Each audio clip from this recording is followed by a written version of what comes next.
may choke you down just like a pill.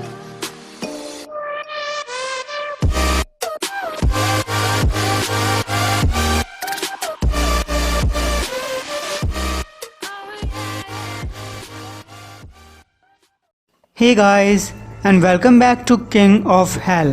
तो अब तक कहानी में आपने देखा जब हेल के डीमंस रहस्यमय तरीके से वहां से भागने लगे तो जॉनी ब्लेज को उन्हें पकड़ने के लिए जाना पड़ा। डैनी कीच को यह डर था कि हेल की पावर जॉनी ब्लेज को पागल बना रही है, तो वो एक दूसरे हेल में गया, लिम्बो डायमेंशन, जहाँ उसने स्पिरिट ऑफ करप्शन के साथ बॉन्ड बनाया, जो कि एक ऐसी सुपर नेचुरल एंटिटी है जो घोस्ट राइडर्स को मारने का गुदा रखती है। वहीं लिलिथ, मदर ऑफ डेमंस, जो कि डेमंस के हेल से भागने के लिए रिस्पॉन्सिबल थी, वो अपने ही कुछ प्लानिंग बना रही है। मैनहट्टन की एक बंदरगाह, वहीं शिप जहाँ पे एक टाइम पे जॉनी ब्लेज ने हमला किया था, इसे सील किया जा चुका है, लेकिन कोई है जो यहाँ पे छानबीन कर रहा है। यह है पनिशर, लेकिन वुल्वरिन भी उसका छिपकर पीछा कर रहा था। पनिशर ने उसे कहा, इस तरीके से तुम मेरे हाथ लग जाओगे, लगता है कि तुम्हें छुपना नहीं आता। लोगन ने कहा, सुना है कि मरने वालों में से एक पुलिस वाला भी था, तो मुझे लग रहा है कि मैं तुम्हें यहाँ पर देखकर सरप्राइज नहीं हूँ। क्या तुम उससे मिले थे? पनिशर कहते हैं, उसका नाम हमबोल्ट था, मैं उससे एक दो बार मिला था, लेकिन तुम्हें क्यों इंटरेस्ट आ रहा है? तुम तो अपने उस म्यूटेंट आइलैंड पे खुश रहने लग गए थे। लोगों ने कहा, कोई जलती हुई खोपड़ी वाला वहाँ पे आया, कुछ जगहों पे आग लगाई और लोगों को मार डाला। मैं ये पक्का करना चाह रहा था कि वो हमारे लोगों में से एक तो नहीं है, और अगर वो हम में से एक होता तो इसकी सजा दिलाने के लिए मैं उसे पकड़कर फिर से कराकोवा ले जाता। पनिशर ने कहा, वो एक म्यूटेंट नहीं है। लोगन कहते हैं, मैं जानता हूँ, मैं इस बच्चे को काफी लंबे टाइम से जानता हूँ फ्रैंक, लेकिन मैंने उसे कभी मासूम लोगों को चोट पहुंचाते हुए नहीं देखा। गाइस, आप में से कई लोग सोच रहे हैं कि जॉनी ब्लेज अच्छा कर रहा था, वो डीमंस को ही तो ढूंढ रहा था, लेकिन मैं बताना चाहूंगा कि उसने कुछ मासूम लोगों को भी मारा जो असल में डीमंस नहीं थे, लेकिन जॉनी ब्लेज को वो डीमंस दिखाई दे रहे थे। ग्रीन रिवर उठा। जॉनी ब्लेज एक होटल के कमरे में आता है। अंदर उसने मेफिस्टो को कैद करके रखा हुआ था। माफ करना कि तुम्हें वेट करना पड़ा, एक डेविल को मजा चखाने में थोड़ी प्यास तो लग ही जाती है। माफ करना, पुराने डेविल को मजा चखाने में।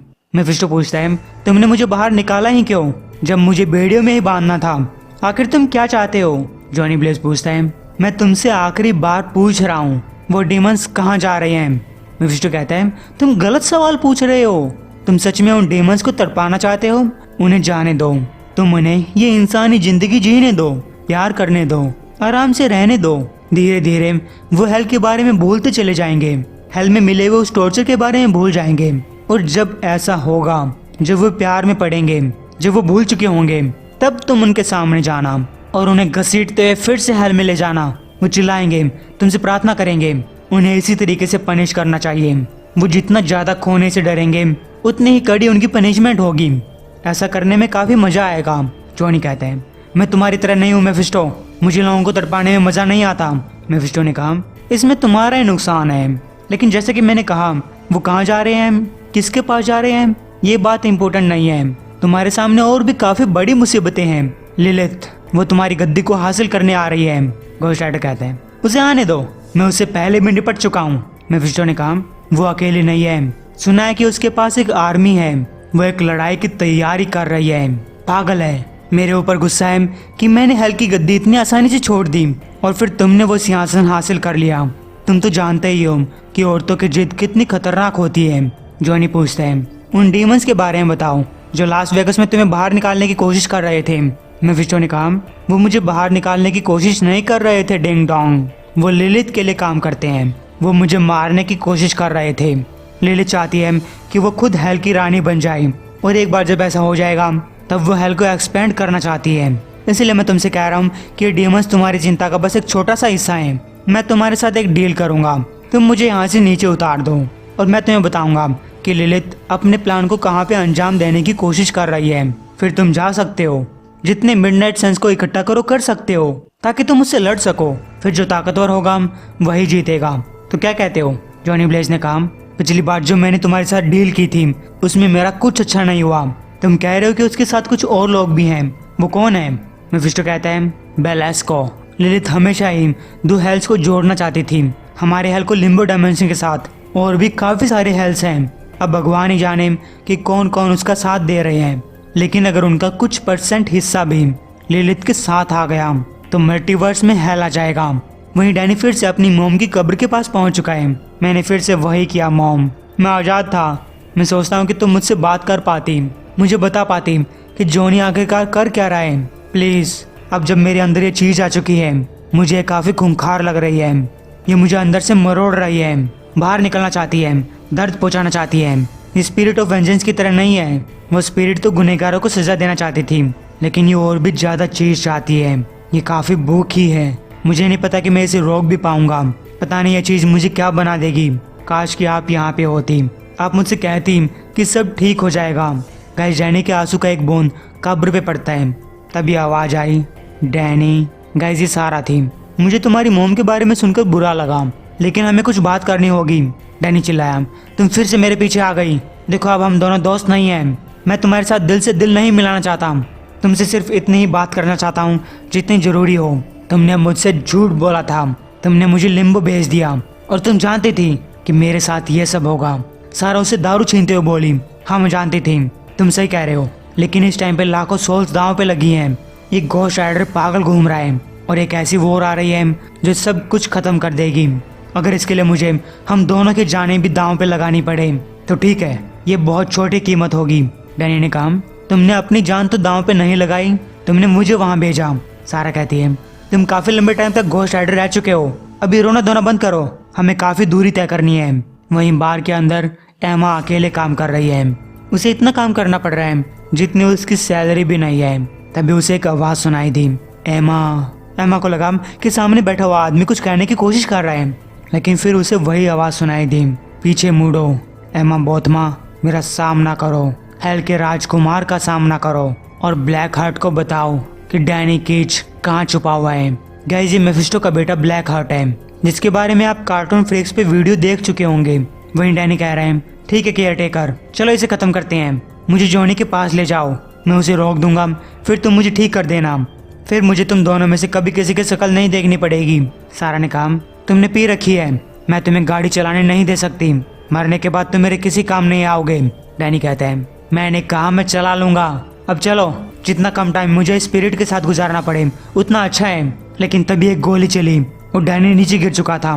सारा उसे संभालती है, लेकिन सारा की बातों से ऐसा लग रहा है जैसे उसे गोली की आवाज़ सुनाई नहीं दी। गाइस, पनिशर और वुल्वरिन यहाँ पे पहुंच चुके हैं। लोगों ने कहा, तुम्हें इस औरत की बात सुन लेनी चाहिए थी डैनी, पीने के बाद गाड़ी चलाना एक बुरी बात है, और तुमने एक पुलिस वाले को भी मारा है। वो तो तुम्हारी किस्मत अच्छी है कि मैंने पनिशर को तुम्हारी खोपड़ी के बजाय तुम्हारी गाड़ी के टायर पे गोली मारने के लिए मना लिया, लेकिन डैनी के साथ वही सब होने लगा। ये स्पिरिट ऑफ करप्शन, मैं इसे रोक नहीं पा रहा हूँ, मेरी पूरी बॉडी जल रही है, मैं इससे लड़ने की कोशिश कर रहा हूँ, लेकिन कोई फायदा नहीं हो रहा। तो स्पिरिट ऑफ करप्शन ने डैनी के ऊपर कंट्रोल कर लिया। वो कहती है, तुम मेरी तलवार का सामना करोगे, और जब ये तुम्हारी सोल खाएगी तो चिल्लाओगे, तुम्हारे किए हुए हर एक करप्शन का सामना करोगे। लोगों ने कहा, अब ये कौन है बे, वो जलती हुई खोपड़ी कहाँ चली गई है? बच्चे, तुम्हें ये लड़ाई मोल नहीं लेनी चाहिए। डैनी के एक वार से लोगन की बॉडी में काफी जलन होने लगी। लोगन ने भी उल्टा हमला किया, लेकिन इसका हीलिंग फैक्टर तो लोगन से भी तेज निकला। वो लोगन के चेहरे को पकड़ लेता है। गाइस, लोगन की हालत बिगड़ने लगी। फर्नीचर ने कहा, रुक जाओ, इससे पहले कि मैं तुम्हारा सिर फोड़ डालूं। डैनी उल्टा हमला करता है, जिसमें फर्नीचर की मेन बंदूक कट गई। हालांकि उसके पास बंदूकों की कोई कमी नहीं है, लेकिन गोलियों का स्पिरिट ऑफ करप्शन के ऊपर कोई असर भी नहीं हो रहा। तभी सारा बीच में आई, रुक जाओ, इसने एक पुलिस ऑफिसर को नहीं मारा, इसने किसी को नहीं मारा। अब अगर तुम सब लोग अपने एक्साइटमेंट को आधे मिनट के लिए रोक लो और एक दूसरे से बात करने की कोशिश करो, तो हम सब चीजें सुलझा पाएंगे और अपने अपने रास्ते निकल जाएंगे। फर्नीचर कहते हैं, न्यूज रिपोर्ट्स के अनुसार एक मोटरसाइकिल वाले घोस्ट राइडर ने उस शिप के ऊपर हमला किया। जॉनी हेल में है, उस दूसरे वाले घोस्ट राइडर के पास एक कार है, अब केवल यही बचा है। लेकिन डैनी ने कहा, अब जॉनी हेल में नहीं है, वो वापस आ चुका है और उसके साथ कुछ गलत हो रहा है। वहीं कहीं एक बार के अंदर डेमंस का हमला हुआ, काफी सारे लोगों को मार दिया गया और डेमंस काफी सारे लोगों को अब भी मार रहे हैं। लिलिथ के साथियों ने ऑर्ब को कैद कर रखा है। एक डीमन वाइल्ड ड्राम ऑर्ब को माइंड टॉर्चर कर रही है और कह रहे हैं, मुझे काफी दर्द हो रहा है। विल्ड्रा ने कहा, अपनी जुबान पे लगाम लगाओ, मुझे फोकस करना है ताकि मैं तुम्हारी सब कुछ देख सकने वाली आंख का यूज कर सकूं। लिलिथ, जॉनी ब्लेज ने मेफिस्टो को पकड़ रखा है, वो जान चुका है कि ये सब तुमने किया है, जल्दी वो तुम्हें ढूंढते हुए यहाँ पे पहुंच जाएगा। लिलिथ कहती है, ठीक है, उसे आने दो, मैं झूठे राजाओं से नहीं डरती। वाइल्डरा ने कहा, तुम्हें डरना चाहिए। वो तब से उन डीमंस के पाप खा रहा है जो तुमने उसके रास्ते भेजे थे। उसकी पावर काफी तेजी से बढ़ रही है। वो एक खतरा है और तुम अब भी ये नहीं पता लगा पाई कि तुम यहाँ पे क्या ढूंढने के लिए आई थी। मानते हो कुछ डीमंस तुम्हें फॉलो कर रहे हैं, लेकिन उस चीज के बिना तुम जीत नहीं पाओगी। तुम्हें और टाइम चाहिए। लिलिथ कहती है ठीक है, तुम चारों, तुमने वाइल्ड्रा की बात सुनी ना, हमें और टाइम चाहिए। जॉनी ब्लेज को ढूंढो और उसे बिजी रखो। मारा उसकी लोकेशन का पता करो और वापस मुझे बताओ। वेंडेला और एलोवेरा, तुम्हें न्यूयॉर्क में कुछ काम करना है तो जल्दी करो। वहीं जॉनी ब्लेज मेफिस्टो को घसीटते ले जा रहा है। मेफिस्टो ने कहा तुम और क्या चीज जानना चाहते हो, लेकिन यकीन मानो तुम्हारे इन सब तरीकों का मेरे ऊपर कोई असर नहीं होने वाला। घोस्ट राइडर ने कहा ये मेरे कोई तरीके नहीं है, ये मेरे अंदर की जिंदगी भर की नफरत है जो तुम्हारी वजह से पैदा हुई। एक जिंदगी भर का गुस्सा और अंदर एक ऐसी इच्छा जो तुम्हें मरा हुआ देखना चाहती है। तो या तो तुम मुझे बताओगे कि मुझे लिलिथ कहाँ मिलेगी, वरना मैं अपनी हेल्थ की पावर्स का यूज करके तुम्हें इटर्निटी तक तड़पाता रहूंगा।